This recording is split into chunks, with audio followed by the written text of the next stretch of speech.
উপস্থিত অনন্তগুরু সাধুগুরু বৈষ্ণবেশীপাদ পদ্মে প্রণাম জানিয়ে ভক্তিকর চ্যানেলে আমি রামায়ণ গান পরিবেশন করছি।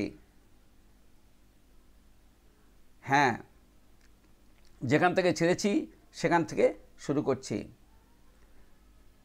সামান্য 2 জন শিশুর হাতে শত্রুঘ্ন 4 লক্ষ সৈন্য নিয়ে ধরাশায়ী হয়েছে।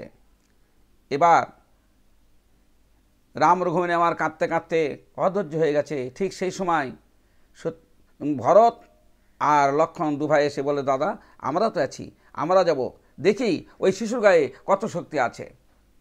হ্যাঁ, আমরা 4 লক্ষ করে 8 লক্ষ সেনা নিয়ে যাব, দেখি। এই কথা বলে শ্রীরামচন্দ্রের শরণে প্রণাম করে বলছে, দাদা আমাদেরকে আশীর্বাদ করো, আমরা যাচ্ছি। এই কথা বলে লক্ষ্মণ বলল, তোমরা কে কোথায় আছো, সবাই চলো আমার সঙ্গে, আমরা যাব যুদ্ধে। যখনই বলেছে, অবির সাজ বলে করিল ঘোষণা কি বীর, অবির সাজ বলে করিল ঘোষণা কি বীর, সাজো সাজো সাজো বলি পড়ে গেল ছাড়া, আর 8 লক্ষ সৈন্য সবাই সেজে এলো তারা। এত বলি লক্ষ্মণ ঠাকুর গমন করিল, 8 লক্ষ সৈন্য তাহার পশ্চাতে চলিল। অবিলম্বে আর অবিলম্বে বাল্মীকি মুনির মণি এসে উপনীত হলো, আর 2 জন শিশু সেখানেতে দেখিতে পাইল। 8 লক্ষ সেনা নিয়ে শত্রুঘ্ন যেখানে নিধন হয়েছে, যেখানে শত্রুঘ্ন ধরাশায়ী হয়েছে, সেই বনে এসে যখন উপনীত হলো লক্ষ্মণ আর ভরত, দেখল যে 2 জন রাম খেলা করছে। লক্ষ্মণ ভরতকে বলছে, দেখো ভাই, অযোধ্যায় দেখেছিলাম একটি রাম, আর এই বনে যুগল রাম, 2টি রাম একসঙ্গে উদয় হয়েছে। কার সাধ্য আছে এদের সঙ্গে যুদ্ধ করে? কিন্তু আমরা যখন এসেছি যুদ্ধ করব, দেখি কত শক্তি ধরে। এই কথা বলে লক্ষ্মণ গিয়ে দাঁড়িয়ে বলল, ওহে বালকগণ, তোমরা কি তাহলে সেই বালক? আমার প্রাণের শত্রুঘ্নকে তোমরা ধরাশায়ী করেছো, 4 লক্ষ সেনাকে ধরাশায়ী করেছো, তোমরা কি সেই বালক? বলছে, হ্যাঁ, দেখে তো চিনতে পারছো। লক্ষ্মণ বলল, তবে তোমরা অশ্ব ছেড়ে দাও, দিয়ে তোমরা চলে যাও। বলে, না, অশ্ব ধরে করেছি পণ, বিনা যুদ্ধে অশ্ব না দেবো কদাচন। তাহলে তুমি অশ্ব দিবে না? তোমরা অশ্ব দিবে না? বলে, না, আমরা 2 ভাই অশ্ব ধরে প্রতিজ্ঞা করেছি, আমরা কিছুতে অশ্ব ছেড়ে দেব না। ঠিক আছে, দেখি। এবার কুশ বলছে, দাদা রে, এই দেখ, ওরা 4 ভাইয়ের মধ্যে 1 ভাই তো ধরাশায়ী হয়েছে, এবার 2 ভাই এসেছে, আর 1 ভাই আছে। ঠিক আছে, দেখা যাক, আজকে যুদ্ধ করা হোক। হ্যাঁ, এত বলি 2 দলে হলো গালাগালি, আর গালাগালি মহাযুদ্ধ, দুহে মহা বলি। আর কুশের প্রধান বান বেড়া পাকো নাম, বেড়া পাকো বান কুশ পুরিল সন্ধান। এই যে বেড়া পাকো বানে কারু নাহি কো নিস্তার, পড়িল সকল ঠাট নাহি কে হইয়ার। বেড়া পাকে মানে একদম ওই 8 লক্ষ সেনা সবাই ধরাশায়ী হয়ে গেল। এবার বাকি আছে লক্ষ্মণ আর ভরত, এরা 2 ভাই। এবার লক্ষ্মণ যুদ্ধ করছে লবের সঙ্গে, আর ভরত যুদ্ধ করছে কুশের সঙ্গে। হ্যাঁ, এত বলি 2 দলে হলো গালাগালি, গালাগালি মহাযুদ্ধ, দুহে মহা বলি। বলি, 4 ভাই তোমরা আর মোরা 2 ভাই, কেমনে লইবে ঘোড়া মোরা তাহা চাই। মরিবারও কেন এলে মোদের নিকটে, কেমন লইবে ঘোড়া আজ ফেলিব সংকটে। এত বলি কুশবীর ঐশিক বান নিল হাতে, সিংহের গর্জনে বান আকাশেতে ছাড়ে। আর ঐশিক বান যখন আকাশে ছাড়িল, ঐশিক বানে ভরত তখন ধরাশায়ী হলো। এবার লবের সঙ্গে যুদ্ধ হচ্ছে লক্ষ্মণের। ক্রোধ করে লব বীর পাশুপাত মানহানে, আর পাশুপাত মানে লক্ষণ পড়িল ভুবনে। পাশুপাত বান লক্ষণ যখন মারল, এই পাশুপাত বানের লক্ষণ, লব যখন পাশুপাত বান মারল, এই পাশুপাত বানে লক্ষণ ধরাশায়ী হলো। এবার দুইজন দূত কাঁদতে কাঁদতে এসে আবার অযোধ্যাতে এই সংবাদ দিল। সংবাদ পেয়ে প্রভুর দুই নয়নের জলে রে কমলঙ্গ ভেসে যায় রে, প্রভুর দুই নয়নের জলে রে কমলঙ্গ ভেসে যায় রে। ক্ষণে ওঠে ক্ষণে পরে প্রভু কোমল লোচন, কমলঙ্গ ভেসে যাই রে।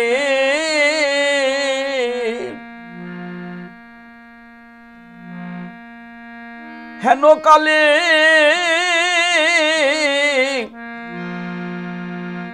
বৈশিষ্ট্য মুনি বলিছে বচন,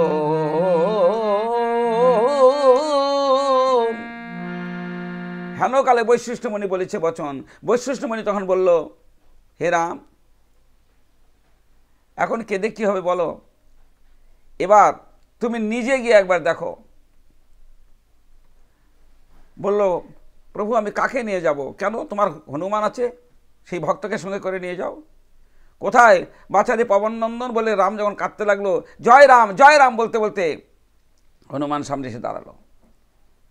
প্রভু কি হয়েছে প্রভু, নয়নে জল কেন?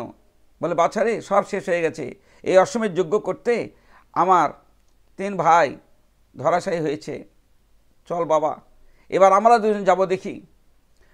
বলে, প্রভু আমি যতক্ষণ বেঁচে আছি কিচ্ছু হবে না প্রভু, আমি যাব দেখি ওই সামান্য 2 শিশুর গায়ে কত শক্তি আছে। হ্যাঁ প্রভু আমি প্রস্তুত।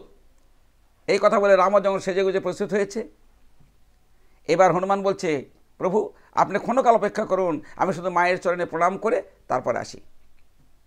সঙ্গে সঙ্গে রাম বলছে, বাবা রে হনুমান, তোর মা যদি থাকতো তবে কি আমাকে আর যজ্ঞ করতে হতো? তোর মা নেই, এই জন্য তো যজ্ঞ করছি। হ্যাঁ মা নেই, তাহলে কোথায় গেছে? সেখানে যাব। বলছে, নেই, তোর মাকে আমরা বনবাস দিয়েছি। ও এইবার বুঝেছি, যাব না প্রভু, আমি লক্ষ্মী ছাড়া রামের সঙ্গে যুদ্ধ করতে যাব না। রাম কাঁদতে কাঁদতে বলল, বাছারে আমার যার পথ নাই বাবা, চল তুই আমার সঙ্গে চল। বলছে, প্রভু যেতে পারি, একটা শর্ত আছে। কি? আপনার নামের আগে যদি আমার মায়ের নাম বসাতে পারেন তাহলে। সঙ্গে সঙ্গে বলল, ঠিক আছে তাই বসিয়ে দিব। আজ থেকে হে পৃথিবীর নরনারীগণ, তোমরা রাম সীতা বলতে আজ থেকে তোমরা আর তা বলবে না, আজ থেকে তোমরা বলবে সীতারাম সীতারাম সীতারাম। সঙ্গে সঙ্গে চারিদিকে ধ্বনি উঠল, রঘুপতি রাঘব রাজা রাম, পতিত পাবন সীতারাম। জয় জয় রঘুপতি রাঘব রাজা রাম, পতিত পাবন সীতারাম। জয় সীতারাম জয় সীতারাম জয় সীতারাম প্রভু জয় সীতারাম। রঘুপতি রাঘব রাজা রাম, পতিত পাবন সীতারাম। এই যে বাবা চারিদিকে ধ্বনি উঠেছে সীতারাম সীতারাম, চল। বলে, হ্যাঁ প্রভু এবার যাব প্রভু, তবে একটা সত্ত্বে, আমরা কোনো রথ নিয়ে যাব না, এমন ভাগ্য আর হবে না প্রভু। তবে কিভাবে যাব হনুমান? হনুমান বলছে, প্রভু কৃপা করি আমার স্কন্ধে চর, পশু জনম আমি ধন্য করি হে। কৃপা করি আমার স্কন্ধে চর, পশু জনম আমি ধন্য করি হে। জনম ধন্য করি হে পশু জনম হতে জনম ধন্য করি হে প্রভু, একবার কৃপা করে আমার স্কন্ধে ওঠো। এত বলি হনুমান স্কন্ধে নিল নারায়ণ, ধীরে ধীরে করিল গমন। কাঁধে করে নিয়ে হনুমান দেখতে দেখতে সেই পুষ্পালোকে ভাসিত মহামণি বাল্মীকির তপবন, সেখানে এসে উপনীত হলো পবননন্দন। দাঁড়িয়ে প্রভু রামকে নামিয়ে দিয়ে বলছে, প্রভু এখানে অপেক্ষা করুন, সমন্ত সারথি তোমরা অপেক্ষা করো সৈন্যদেরকে নিয়ে, আমি দেখি ওই দুই শিশুর গায়ে কত শক্তি আছে। এই কথা বলে এক লাফে হনুমান ওই দুই শিশুর সামনে দাঁড়িয়ে বলছে, তোরাই তাহলে দুই শিশু? হ্যাঁ, বুঝেছি বুঝেছি, তোরাই তাহলে এদেরকে ধরাশায়ী করেছিস? বলে, হ্যাঁ দাদারি, এই বেটাটা কোথার থেকে এলো রে? বেটার হাতটা ভালো, মুখটা পাটা ভালো, সর্বাঙ্গটা কালো। হ্যাঁ, এ বেটা মুখ পোড়া বেটা কোথার থেকে এলো রে? হ্যাঁ, বলে আমি তোমাদের জম। তো জম তো জমালয়ে থাকার কথা, বাপু এখানে এলে কেন? বলে, আমি তোদেরকে জমালয়ে নিয়ে যাব বলে। বলে, ঠিক আছে, কে কাকে জমালয়ে নিয়ে যায় দেখি, ধনুর্ধর দেখি একবার। এবার হনুমান মনে মনে চিন্তা করছে, দেখি যুদ্ধ করি আগে। এই কথা বলে যখন লব বলছে, ধরতো ভাই ধনুকটা দিত, আমরা যুদ্ধ শুরু করব। ঘন ঘন বান করে বরিশন, দু ভাই ধনুকে জুড়িয়া, পবন নন্দন বীর হনুমান সব বানে ফেলে ধরিয়া। তাদের সব বান ধরে ব্যর্থ করে, লব করে যত বান মারে সব বান ধরে ব্যর্থ করে, তাদের একটি বান আর নেই। এবার হনুমান বলছে, তোমাদের সমস্ত বান শেষ, এবার আমার শক্তি দেখো। এই কথা বলে লাফ দিয়ে গিয়ে একটা বড় পাহাড় তুলে নিয়ে এসেছে, ওদেরকে মারবে।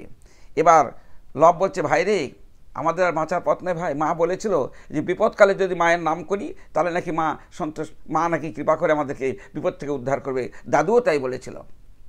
ঠিক আছে ভাই, আমরা এবার দু ভাই মিলে মায়ের নাম জপ করি, মায়ের গুণগান কীর্তন করি।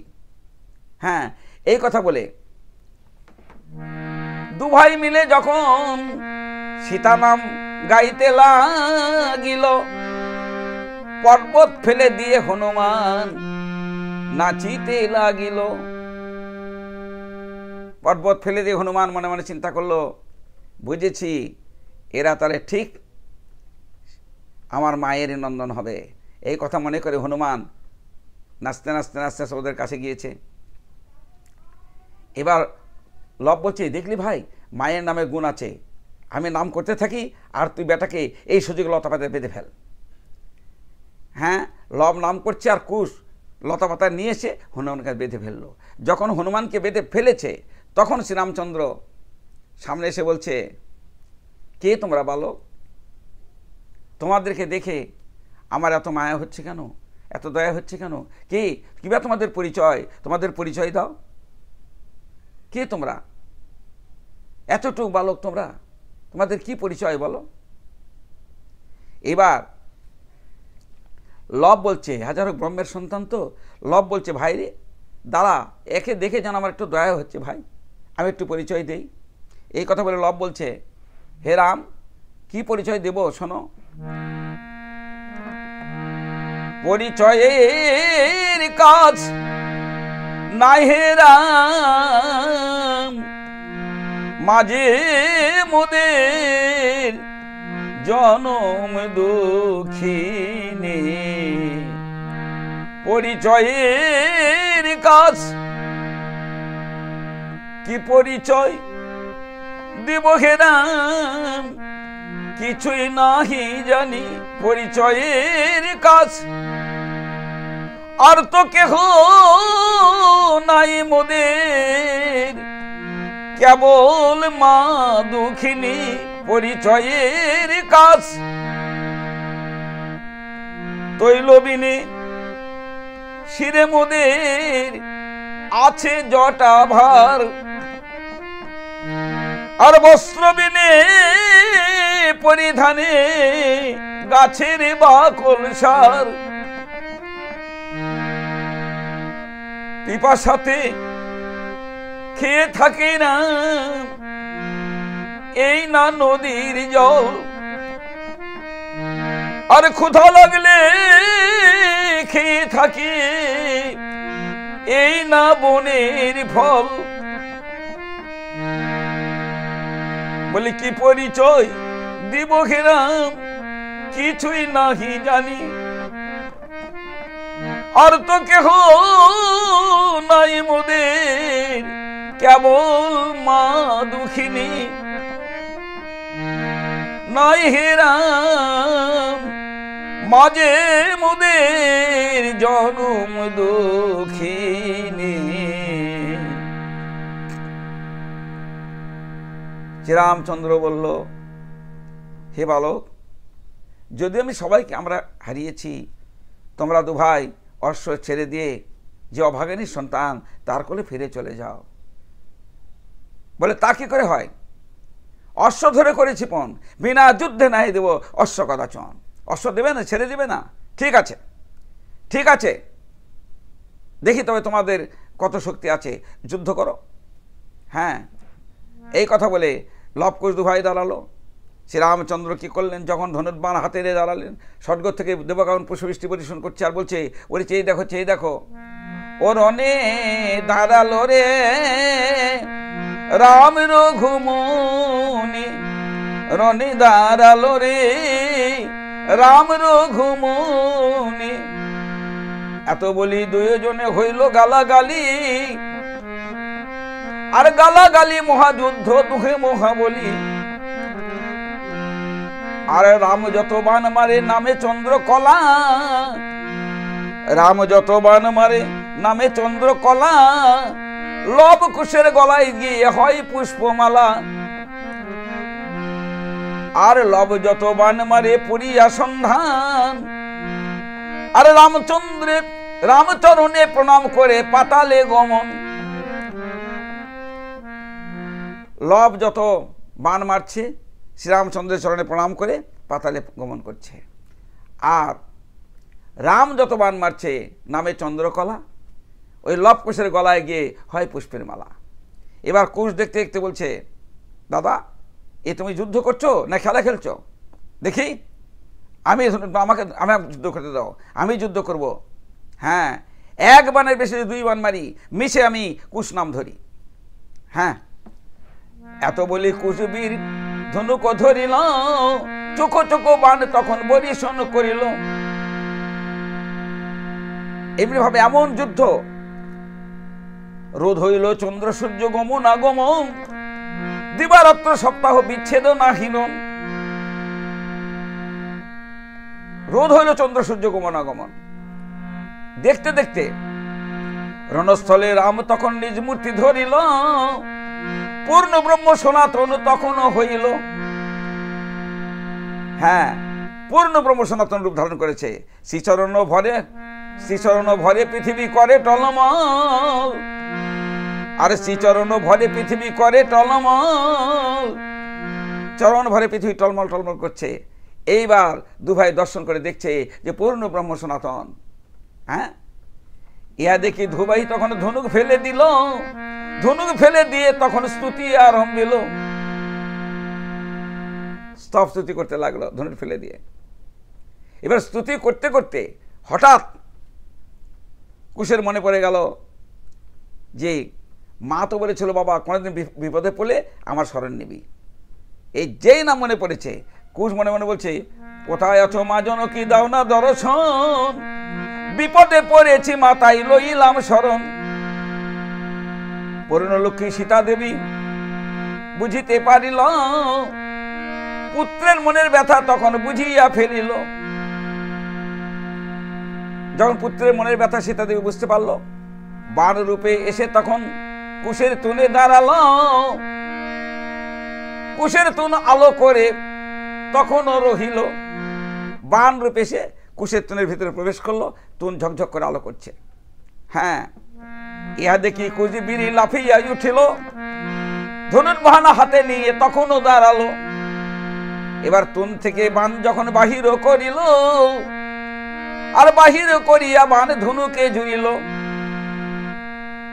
কুশবীর বাণ যখন ধনুকে জুড়িল, অক্ষয়জিৎ বাণ নাম বাল্মীকি যে দিল।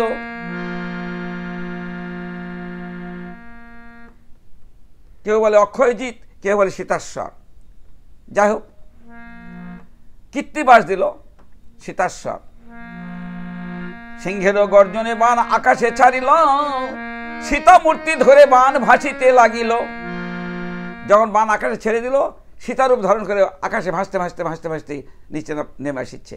রামচন্দ্র মনে মনে চিন্তা করলো যে আমার সীতাই বুঝি ওই গোলকে ছিল, সেখান থেকে হয়তো আমার এই বিপদকালে নেমে আসছে আমাকে উদ্ধার করার জন্য। হ্যাঁ, ওই সীতামূর্তিকে দেখতে পেয়ে রাম ধনুর্বাণ ফেলে দিয়ে এসো সীতা বলিতে লাগিল। বলি এসো সীতা বলিতে লাগিল।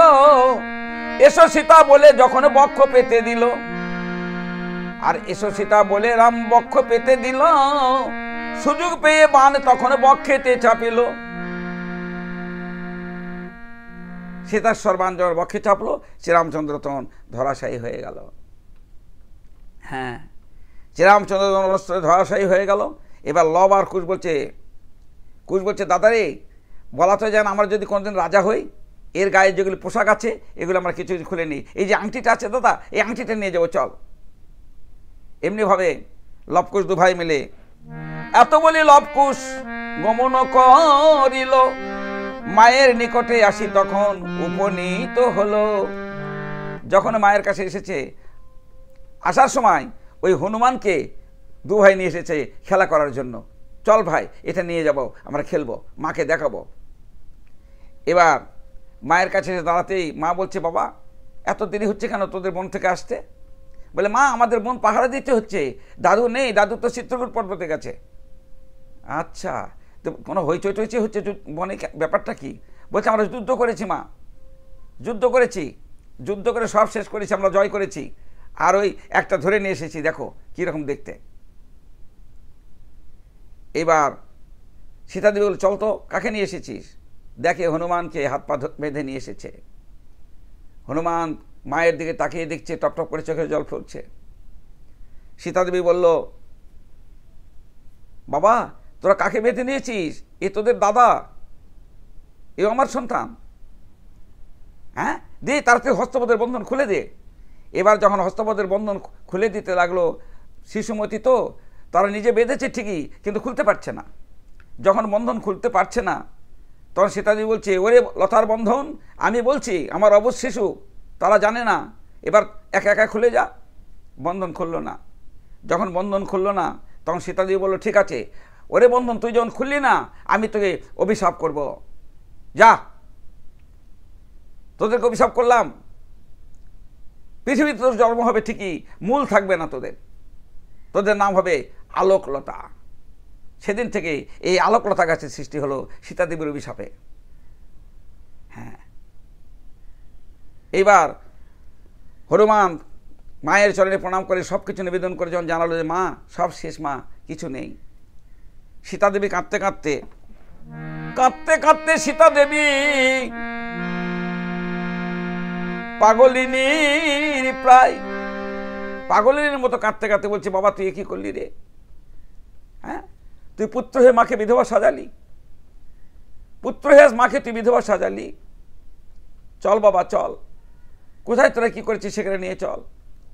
এবার হনুমান, লবকুশ, সীতাদেবী চারজনে মিলে সেই অশোক কাননে এসে দেখে চারজন পড়ে আছে। কি করবে? সীতাদেবী কাঁদতে বলছে, বাবা তোরা চিতা সাজিয়ে দে, চন্দন কাঠ দ্বারা চারজনকে তুলে দিব, নিজে হাতে অগ্নি জ্বালিয়ে দিয়ে দাও দাও করে যখন অগ্নি জ্বলে উঠবে, প্রজ্বলিত হবে, আমি তখন ওই চিতার মধ্যে প্রবেশ করব। লবকুশ দু ভাই বলছে, মা আমরা যেন না জেনে পিতৃহত্যা করেছি, আমরাও প্রাণ রাখবো না মা। তুমি প্রবেশ করার পর আমরাও দুভাই ওই একই চিতাতে ঝাঁপিয়ে পড়ব। হ্যাঁ, এত বলি 4টি চিতা তখনও সাজালো। 4টা চিতা যখন সাজালো, সাজানোর পর অগ্নি প্রজ্বলিত করে লবকে দিল যে বাবা তুই মুখাগ্নি কর। এবার ওই আগুন হাতে নিয়ে কুশ প্রদক্ষিণ করিতে লাগিল। 3 বার প্রদক্ষিণ করে তারপর অগ্নি প্রজ্বলিত করবে।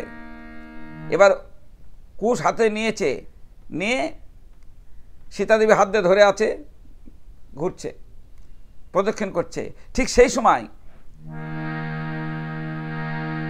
ওই অগ্নি হাতে নিয়ে যখন ঘুরিতে লাগিল, চিত্রকূট পর্বতে মুনি সকলই জানিল।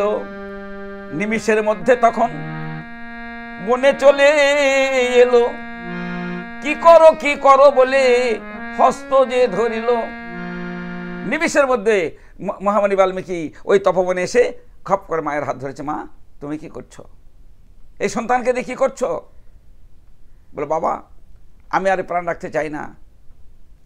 এরা যে সর্বনাশ করেছে, এরা ছেলে হয়ে সন্তান হয়ে আমাকে বিধবা বানালো, আমি এই প্রাণ রাখতে চাই না। বলে না মা, কিচ্ছু হয়নি, আমি সব জীবিত করে দেব। কেননা এটা আমার জন্য হয়েছে মা। আমি যখন রামায়ণ রচনা করি তখন মনে মনে আমার সন্দেহ হলো যে আমি যা লিখব এই 60,000 বৎসর পরে রাম রঘুমিনী তা করবে কি না সেটা জানার জন্য, পরীক্ষা করার জন্য আমি লিখেছি সীতার নির্বাসন মহামণি বাল্মীকির তপবনে, পিতা পুত্রের যুদ্ধ, কিন্তু আমি অদর্শন। এটা আমারই লেখা। তো মা ভয় নেই মা, আমি প্রত্যেকের প্রাণদান দেব, কিন্তু তোমার এখনো মিলন হওয়ার সময় হয়নি। তুমি ঘরে চলে যাও পুত্রদেরকে নিয়ে, আমি এদেরকে প্রাণদান করে দেব, যথাসময়ে তোমাদের মিলন করাবো মা, এখনো তোমার সময় হয়নি। এবার সীতাদেবী কি করলো? সীতাদেবী লবকুশ নিয়ে গমন করিল। আর মহামণি বাল্মীকি তখন কোন কর্ম করিল? মহামণি বাল্মীকি কি করলেন? ওই মৃত সঞ্জীবনী জল মহামন্ত্রে, সেই মৃত সঞ্জীবনী জল মন্ত্র দিয়ে পাঠ করে নিয়ে সেই মৃত সঞ্জীবনী জল যখন সমস্ত বন ছড়িয়ে দিল, হ্যাঁ সমস্ত বন যখন ছড়িয়ে দিল, ওই জল স্পর্শ করার সঙ্গে সঙ্গে যেখানে যে সৈন্য অচেতন হয়ে পড়েছিল ওই মৃত সঞ্জীবনী জলে তারা প্রাণদান পেল। সবাই প্রাণদান পেল, হইচই করতে করতে উঠে দাঁড়ালো। এবার রাম লক্ষ্মণ ভরত শত্রুঘ্ন 4 ভাই দাঁড়ালো। দাঁড়ানোর পর মণি ঠাকুরের চরণে প্রণাম করে বলল, প্রভু বলুন কি ব্যাপার, আমরা কিছু বুঝতে পারছি না। বলছে রাম তোমার কিচ্ছু বুঝতে হবে না, তুমি যাও দেশে যাও, এই যে অশ্ব নিয়ে যাও, নিয়ে গিয়ে অশ্বমেধ যজ্ঞ সম্পন্ন করো, তারপর সময় মতো আমি পরিচয় করে দিব। এত বলি রাম রঘুমণি সৈন্যগণ নিয়ে অশ্ব নিয়ে ফিরে এলো অযোধ্যা নগরে। এবার অযোধ্যাতে ফিরে এসে বলল, হে মণি ঠাকুর, বৈশিষ্ট্য মণিকে বলল যে আমার সব কিছু হয়েছে, এখন আমি যজ্ঞে ব্রতী হতে চাই, যজ্ঞ সুসম্পন্ন করতে চাই। এবার মহামণি বৈশিষ্ট্য বলল, ঠিক আছে রাম, তুমি এক কাজ করো, এবার তোমরা যুগলে এসে এই যজ্ঞকুণ্ডে বসো, এই আসনে বসো, আমি মন্ত্র পাঠ করব।